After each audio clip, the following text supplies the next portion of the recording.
given what happened in the Treasurer's office, what policies or standards do you think could be implemented that weren't? And what policies or statutes that you would like to see come in the future to prevent what happened in the Treasurer's? Segregation of the duties according to the Ohio Revised Code are very clear on who has the ability to do what. Mr. Fuller and I we've been together and met many times to discuss some of the actions that we could take.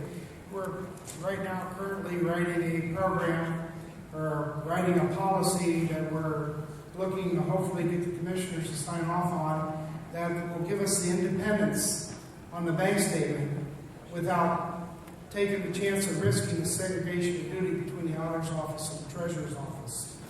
Once those are implemented, truly implemented, then you'll see that there'll be a new policy in place where possibly the commissioner's office, after we are balanced, would then come forward with an independent statement and be able to match it to the numbers given to my office by the treasurer's office. This is a policy we're working on and we're looking forward to implementing. The second thing is the county really needs to have an internal auditing department. And it needs to be run by a board, and they need to have the authority to audit all these departments. It's not just the treasurer's office who takes cash. The courts take cash. Dog license take cash. Sanitary sewer takes cash.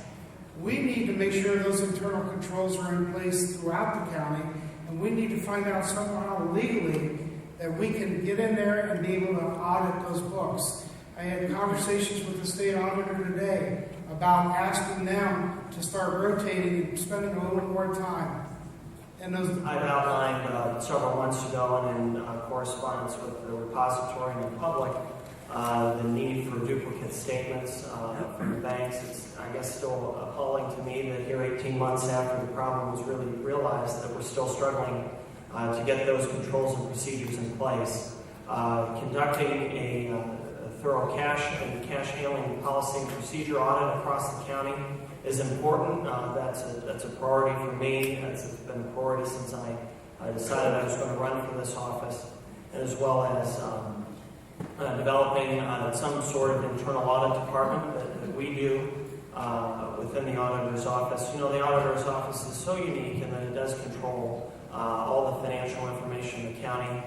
They are the last eyes to look at the check before it goes out, and we need to make sure that we're scrutinizing every item that comes across our desk. From the internal audit standpoint, there's been the opportunity to have an internal auditor in place before. That person was let go for whatever reason, but we need to look at it. We need to look at whether it's within the auditor's office or whether it's within a separate governing board hired by the commissioners or whatnot to make sure that the policies and procedures across the county are followed.